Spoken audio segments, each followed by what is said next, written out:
Welcome to A Guide to Every Deck in EDH. Today we are looking at Wildsear Scouring Maw. This is a 5 mana Gruul commander. It's a 6/6 elemental wolf with trample, and it says enchantment spells you cast from your hand have Cascade. So right away, let's get this out of the way. Wildsear is not that powerful of a commander. There's no crazy combos that you can do with it. It's not incredibly good. It's kind of expensive at 5 mana.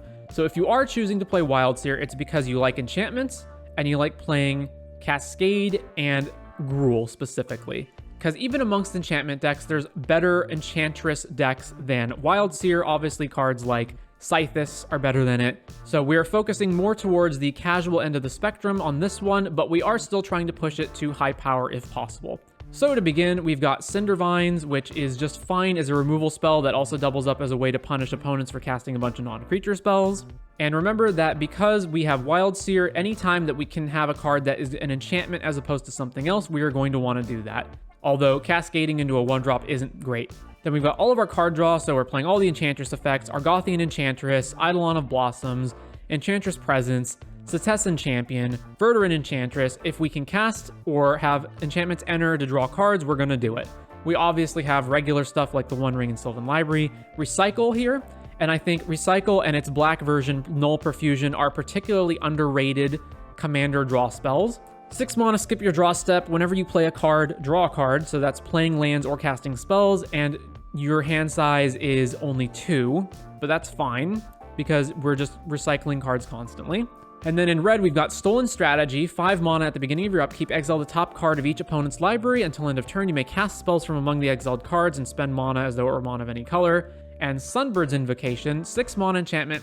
Whenever you cast a spell from your hand, reveal the top X, where X is that spell's mana value. You may cast a spell with mana value X or less from among cards revealed this way without paying for it. Put the rest on the bottom of your library in a random order. So basically Cascade on the first spell.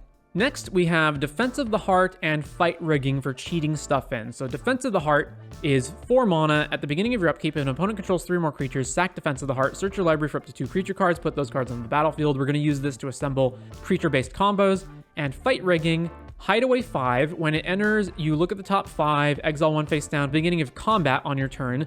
Put a +1 counter on target creature you control. Then if you control a creature with power 7 or greater, you may play the exiled card without paying its mana cost. And of course, Wildsear is a 6/6, so this means that we get to trigger it once just off of our commander because we put the counter here and then we control 7/7. For our combos, this is going to get a little complicated. So obviously we've got the usual easiest one, Dual Caster Mage Molten Duplication, which have nothing to do with our theme.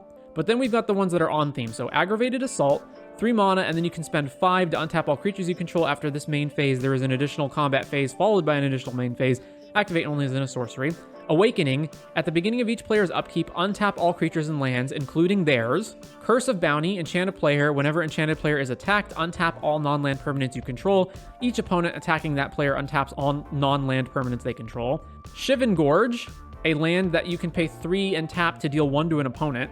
And Weaver of Harmony, other enchantment creatures get +1, but more specifically, green tap, copy target, activated or triggered ability you control from an enchantment source. You may choose new targets. So, what are we doing with these weird cards? So the first one involves Aggravated Assault, and not pictured here, but down in our ramp section, is Sanctum Weaver. 2 mana, 0/2, enchantment creature dryad. Tap, add X mana of any color where X is the number of enchantments you control. So obviously, as long as we control at least 5 enchantments, including the Sanctum Weaver and the Aggravated Assault, we can activate the Aggravated Assault, which untaps our Sanctum Weaver, and then the Sanctum Weaver taps for 5 mana. So this is net even on mana, but we get infinite combat steps, which should be enough to kill our opponent. And if we control 6 enchantments total, this means we get infinite mana. And then the remaining combos are going to involve Weaver of Harmony. So the first one is Weaver plus Curse of Bounty. So we need 2 permanents that produce mana that are not lands, and we have to be able to produce green. We also need to control a creature that can attack, so we can trigger the Curse of Bounty. This needs to not be summoning sick. So we attack whoever is enchanted with the Curse of Bounty, which triggers it. We then hold priority, and we activate all of our mana-producing non-land permanents. So we need at least 2 mana, one of which has to be green. We can then activate Weaver of Harmony, which copies the Curse of Bounty trigger. So then we resolve the copy of the Curse of Bounty trigger, and this untaps all of our non-land permanents. Then we can just repeat, and we generate infinite mana and infinite untaps of non-lands. So obviously we have to be able to spend this mana at instant speed or have something that taps in order to win the game, because all of the mana will fizzle out once we pass through combat. Or alternatively, with Awakening instead of Curse of Bounty. So we pass, and then this triggers on the upkeep. We hold priority, and we activate all of our lands and anything else that we can use, any of our creatures rather, that can produce mana. We add the mana, we activate the Weaver of Harmony, and this copies the Awakening trigger. And this will untap all of our creatures and lands, which includes Weaver of Harmony. So we get to go infinite here. We have to do this in the upkeep anyway, so stuff is gonna fizzle.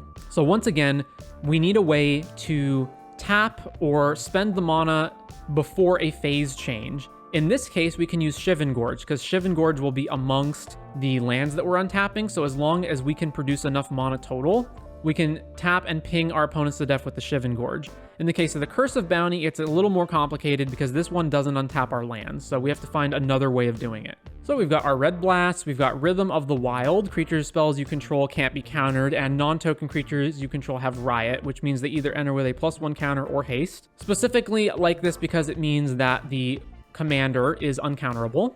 But also, if we ever are in a situation where we are creating like infinite creature tokens or something, we can give them all haste and kill our opponent. Lands are pretty straightforward. There's not really anything to see here, except for obviously the Shivan Gorge in combination with its ability. We've got various protection because, again, we don't want our stuff to get countered or killed. So things like Allosaurus Shepherd, Destiny Spinner, whole bunch of ramp, including some specific things like Leyline of Abundance to make our creatures tap for more mana. And we can use this as an infinite mana outlet to put +1 counters on all of our guys. So when I was talking about a lot of those combos that involve spending mana at instant speed, Leyline of Abundance is one of the ways that we can do that. We also get to play some stuff that we normally wouldn't in other decks. So Goblin and Narcomancer to make all of our green and red spells cheaper. We also have enchantment-based ramp spells like Fertile Ground and Overgrowth and Wolf Willow Haven. Whole bunch of removal, and as many of them as can be enchantments as possible. So Kenrith Transformation, Lignify, Song of the Dryads. Some stacks. Again, most of our ramp is not based on artifacts, so Collector Oof and Nullrod are mostly one-sided. Similarly, we're running Meltdown for the same reason. Handful of tutors to go get what we need, and then some cards that I didn't have in any specific category. So we've got some big payoffs with Atali Primal Conqueror and Nyxborn Behemoth. It costs X less, where X is the total mana value of non-creature enchantments you control. It's 12 mana, but it's going to be less depending, and it's a 10/10 with trample, and you can pay 2 and sack another enchantment to give it indestructible. And then we have these three. So Natural Emergence is a 4 mana. When it enters the battlefield, you return a red or green enchantment you control to the owner's hand. Lands you control are 2/2 creatures with first strike. They're still lands. Now that bottom part, we don't care about that part.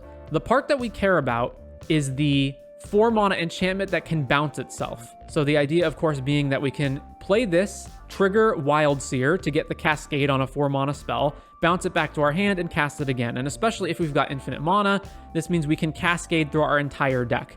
Now, we also have Crown of Flames and Whip Silk. So these are 1 mana enchantments that their abilities really don't matter aside from the fact that you can pay 1 to bounce them back to your hand. And this, again, these are really here to trigger enchantment, to get all the enchantment trigger related stuff. Now, in the case of our deck, they're not really here for Wildsear because, again, these can only cascade into 0 drops. But what they are here for is all of our Enchantress effects. So our Argothian Enchantress, our Setessan Champions, all of those cards, all of our cards that are triggering on enchantments being cast or entering. So that we can just basically turn these into 2 mana draw card for as many times as we can pay 2. But with all that said, that is going to do it for Wildsear Scouring Maw in EDH.